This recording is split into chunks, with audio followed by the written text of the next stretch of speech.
You zip your tent. The forest goes black. Somewhere beyond the fabric, something is moving. It might be a fox. It might be a bear. It might be an animal that noticed you hours ago. And then you fall asleep. No teeth close around the tent. No predator drags you away. By morning, you wake up cold, stiff, and completely untouched.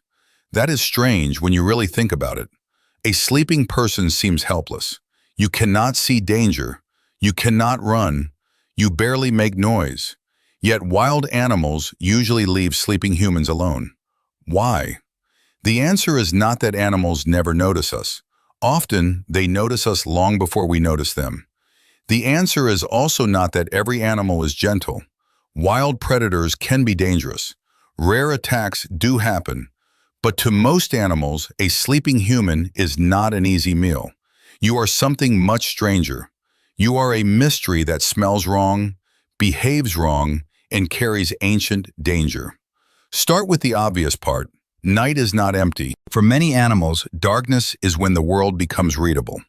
Deer step into clearings. Foxes patrol field edges. Owls map tiny sounds beneath leaves. And predators are often especially alert. A cougar can move through brush almost silently. A coyote can catch faint movements across open ground. A bear can investigate a campsite without waking anyone. So yes, an animal may know you are there. It may hear your breathing. It may smell food in your bag. It may notice the warmth leaking from your tent. But noticing you does not mean wanting to attack you. Predators are not built around courage. They are built around caution. A serious injury can mean starvation. A broken tooth can mean starvation. A torn leg can mean starvation. For a wild animal, one bad decision can end everything. That changes how they see an unfamiliar shape in the dark. A deer sees a wolf and knows the category, run. A wolf sees an elk and knows the category, assess. But a human inside a tent? That does not fit neatly anywhere. You smell like smoke, soap, plastic, metal, food, and strange fabric. Your body is hidden inside a bright, crinkling shell. You may cough, snore, roll over, or suddenly shine a light. To an animal, that is not normal prey behavior. It is more like finding a sleeping machine in the woods, and machines can wake up. Think about what prey usually does. Prey animals have patterns.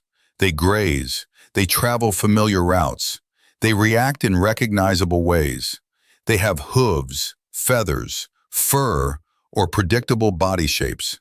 Humans are different. We carry objects. We make fire. We leave sharp smells on trees.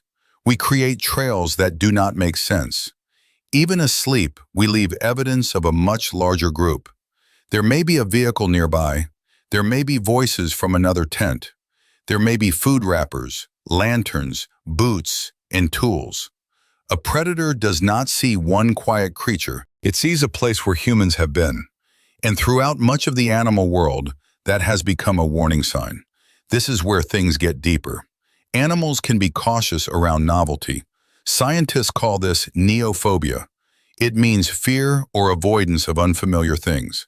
That reaction is not stupidity. It is survival intelligence. Imagine you are a young fox. You find a new object near your den. It has no scent you recognize. It reflects moonlight. It was not there yesterday. Would you bite it? Probably not. A cautious animal survives more often than a reckless one. This is why animals may avoid trail cameras. It is why birds hesitate around unfamiliar feeders. It is why some predators investigate human objects from a distance. They approach, they pause, they circle, then they leave. A tent can trigger that same caution. It does not look alive, but it smells alive. It does not move like prey, but it sometimes makes sudden sounds. That uncertainty is powerful. For a wild animal, the unknown is rarely an invitation. It is a risk calculation. And humans are unusually good at becoming risks. Not because we are physically impressive alone. A lone human is not faster than a deer. We are not stronger than a bear. We are not armed with claws, but we are unpredictable. We throw objects. We make loud noises. We gather in groups. We return with more humans. Animals do not need to understand guns to fear them. They only need to learn a pattern. Human appears, danger follows. That lesson can happen within one lifetime. Elephants, for example, can show different reactions to human voices. Research suggests they may distinguish between voices linked with different levels of threat.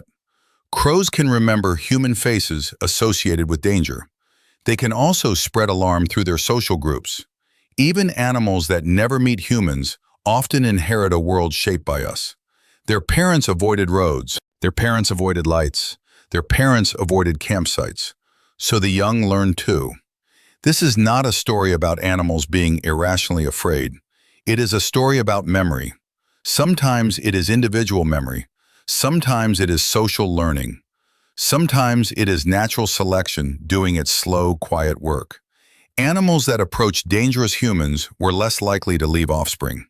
Animals that stayed wary often survived. Over many generations, caution becomes common. And that means a sleeping person may carry an invisible reputation. You look defenseless, but your species does not. Still, there is an important question. If humans are so frightening, why do some animals come closer at night? Because food can rewrite the equation. A raccoon that finds snacks near campsites learns something useful. A bear that discovers unsecured garbage may learn something more dangerous. Food-conditioned animals stop seeing people as irrelevant background. They begin linking people with calories. That is why wildlife officials take food storage seriously. Not because every animal wants to hurt you, because repeated rewards can change behavior. A wild animal normally asks, "What is that?"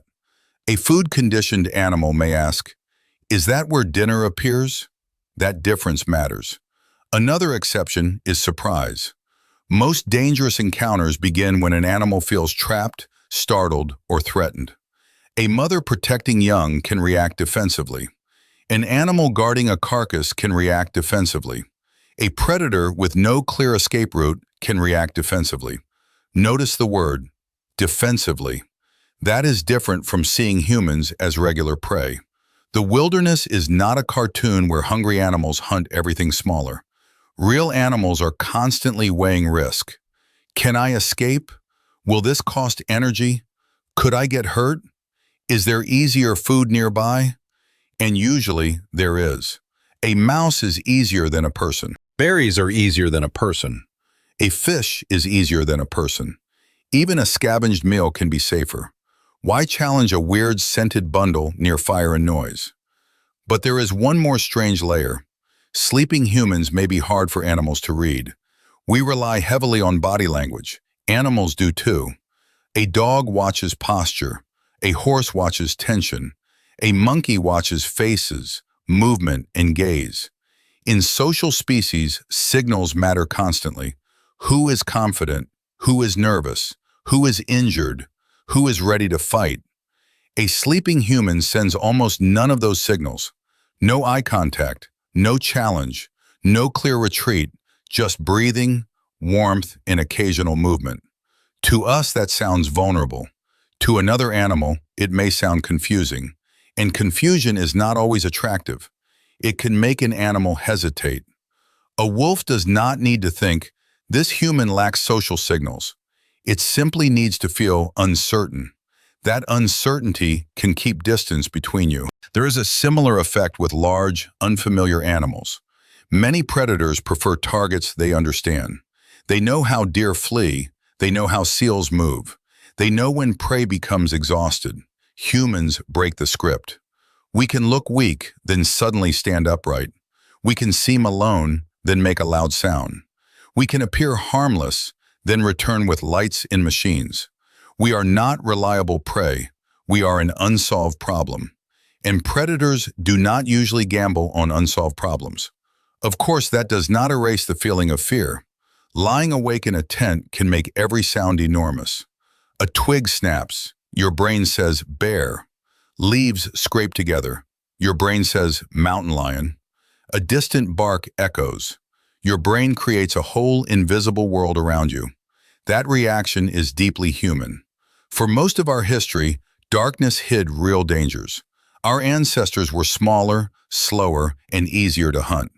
The night was never fully safe, so your nervous system still listens. It is trying to protect you. But fear is not always a perfect reporter. It gives attention to what feels vivid, not what is most likely. A quiet forest can feel threatening precisely because you cannot see it. Your imagination starts filling in the missing shapes. Meanwhile, many animals are doing their own version of that calculation. They smell you, they hear you, and they decide you are not worth the trouble. Maybe a fox crosses near your tent. Maybe a deer watches from the trees. Maybe a bear catches your scent, then chooses another route. You may never know. That is the odd comfort of wild places. Animals are not absent just because you cannot see them. They are making decisions around you, and usually those decisions are cautious. That does not mean you should treat wildlife casually. Keep food secured. Respect local guidance. Give animals space. Never assume an animal is harmless because it looks calm. Wild animals deserve distance. But the bigger truth is still reassuring. Most predators do not spend their nights searching for sleeping people. They are searching for food they understand. They are protecting their energy. They are avoiding injuries. They are trying to survive until morning. And in their world, you are rarely a helpless meal. You are a strange creature inside a strange shelter. You smell of old fires, distant cities, and things animals learn to avoid. So when you sleep beneath the trees, you are not invisible. You are being noticed. You are being assessed. And more often than not, the wild makes its quiet decision. Not this one.